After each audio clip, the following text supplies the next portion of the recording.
नमस्कार। कभी अपनी सैलरी स्लिप को ध्यान से देखा है और ये सोचा है कि भाई ये जो प्रोविडेंट फंड यानी पीएफ का पैसा कटता है, ये आखिर जाता कहाँ है? आज हम इसी की तह तक जाएंगे।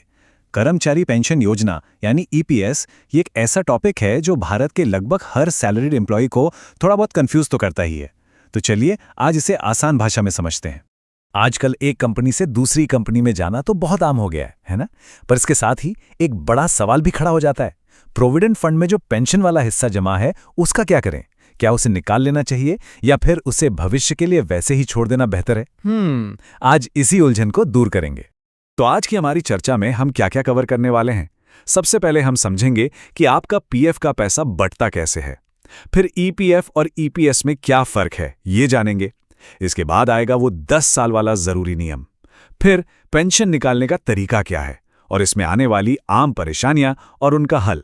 और आखिर में हम इस पर बात करेंगे कि अपनी पेंशन के बारे में क्या फैसला लेना चाहिए। तो चलिए सबसे पहली और सबसे बड़ी गलतफहमी को दूर करते हैं। देखिए, आपका प्रोविडेंट फंड कोई एक बड़ा सा गुल्लक नहीं है जहां सारा पैसा एक साथ जमा हो रहा है। ज्यादातर लोग यही सोचते हैं, पर असल में ये पैसा दो अलग अलग हिस्सों में बटा होता है।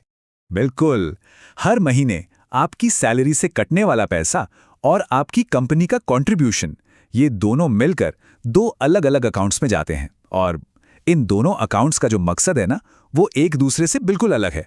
और शायद यही कंफ्यूजन की सबसे बड़ी जड़ है। तो ये दो खाते कौन से हैं? एक है ईपीएफ और दूसरा है ईपीएस। इसको और भी आसान तरीके से समझने के लिए सोचिए कि एक तो है आपकी बचत वाला गुल्लक और दूसरा है आपके रिटायरमेंट के लिए बनाया गया एक पक्का फंड। इसको थोड़ा और समझते हैं। देखिए, ईपीएफ यानी एम्प्लॉय प्रोविडेंट फंड, ये आपका पर्सनल सेविंग्स अकाउंट है।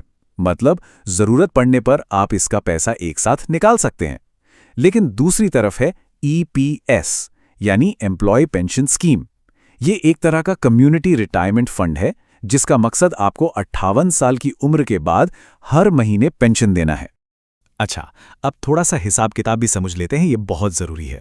देखिए, आपकी सैलरी से जो 12% कटता है वो पूरा का पूरा आपके ईपीएफ यानी सेविंग्स वाले खाते में चला जाता है। सिंपल। पर आपकी कंपनी जो 12% जमा करती है वो बढ़ जाता है। उसमें से 3.67% तो आपके ईपीएफ खाते में ही जाता है। लेकिन जो बड़ा हिस्सा है 8.33% वो जाता है आपके ईपीएस यानी पेंशन वाले फंड में। और सही मायनों में यही 8.33% आपके बुढ़ापे का सहारा बनता है। चलिए अब बात करते हैं ईपीएस सिस्टम के सबसे जरूरी नियम की। इसे एक ऐसा टर्निंग पॉइंट समझिए जो ये तय कर देता है कि आपको भविष्य में पेंशन मिलेगी या नहीं। और वो नियम है 10 साल। जी हाँ, बस ये एक नंबर याद रख लीजिए। ईपीएफओ का नियम बिल्कुल साफ कहता है कि अगर आपको हर महीने पेंशन चाहिए तो आपको कम से कम 10 साल तक ईपीएस में अपना योगदान देना ही होगा। और सबसे अच्छी बात क्या है पता है? ये जरूरी नहीं कि आप ये 10 साल एक ही कंपनी में पूरे करें। आप अलग अलग कंपनियों में काम करके भी इस 10 साल के पीरियड को पूरा कर सकते हैं। तो ये 10 साल का नियम काम कैसे करता है? बहुत सीधा सा हिसाब है। अगर आपकी नौकरी की कुल अवधि 10 साल से कम है तो आपके पास एक ऑप्शन है। आप फॉर्म 10C भरकर पेंशन का पैसा एक साथ एक मुश्त निकाल सकते हैं। लेकिन अगर आपकी नौकरी 10 साल या उससे ज्यादा की हो गई तो फिर ये एक मुश्त निकासी का ऑप्शन बंद हो जाता है। तब आप हर महीने मिलने वाली पेंशन के हकदार बन जाते हैं। और इसे क्लेम करने के लिए 58 साल की उम्र के बाद आपको फॉर्म 10D भरना होता है। तो यहाँ पर सबसे जरूरी बात जो ध्यान में रखनी है वो ये है कि अगर आपने 10 साल पूरे होने से पहले ही ईपीएस का पैसा निकाल लिया तो आप उस नौकरी की अवधि के लिए पेंशन पाने का हक हमेशा के लिए खो देते हैं। ये एक तरह से उस चैप्टर को क्लोज करने जैसा है। ये फैसला परमानेंट होता है, इसे बाद में बदला नहीं जा सकता। अच्छा, तो नियम तो अब हमें समझ आ गए हैं। तो चलिए प्रैक्टिकल बात करते हैं कि पैसा निकालने का प्रोसेस क्या है। जैसा कि हमने देखा, यहाँ 2 रास्ते हैं और उनके लिए 2 अलग अलग फॉर्म हैं। दोनों के बारे में जानना बहुत जरूरी है। तो एक बार फिर से साफ कर लेते हैं। फॉर्म 10C ये है एक मुश्त पेमेंट के लिए यानी लम सम पे आउट। ये तब इस्तेमाल होगा जब आपकी नौकरी 10 साल से कम की है।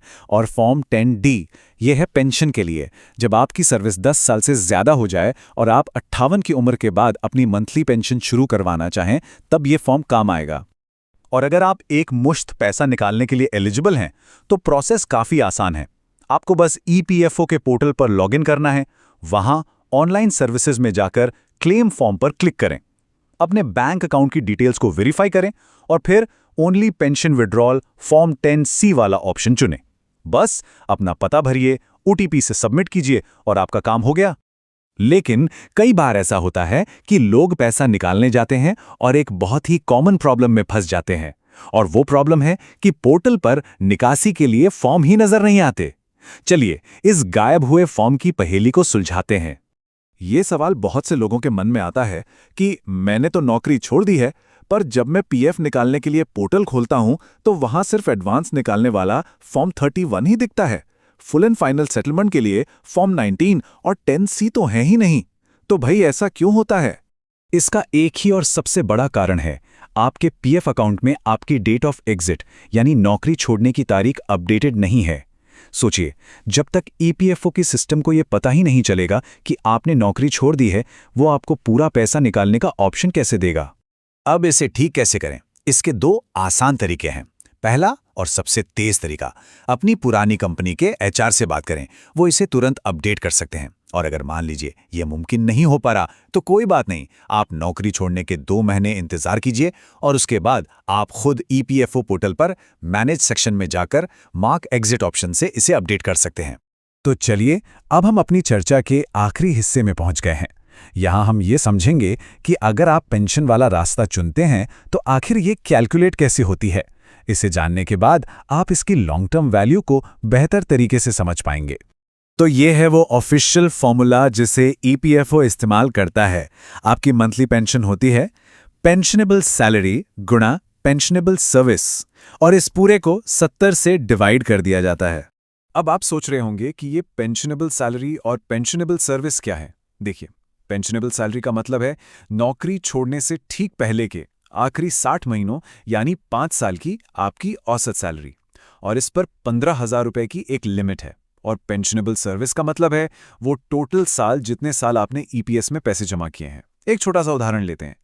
मान लीजिए आपकी सर्विस 20 साल की है और औसत सैलरी 15,000 रुपए है, तो आपकी पेंशन होगी 15,000 गुना 20 डिवाइडेड बाय 70, जो करीब 4,285 रुपए महीना बनेगी। तो बात घूम फिरकर एक फैसले पर आ जाती है, क्या आज एक छोटा सा लमसम अमाउंट ले लेना है या फिर रिटायरमेंट के बाद पूरी जिंदगी के लिए एक गारंटीड मंथली इनकम को पक्का करना है? ये एक बहुत बड़ा फैसला है जिसे बहुत सोच समझ कर लेना चाहिए। असल में यही विचार ईपीएस का पूरा सार है। इस स्कीम का मकसद शॉर्ट टर्म में कैश देना नहीं है। इसका असली लक्ष्य है लंबी अवधि की फाइनेंशियल सिक्योरिटी देना, मतलब कि रिटायरमेंट के बाद भी आमदनी का एक जरिया बना रहे।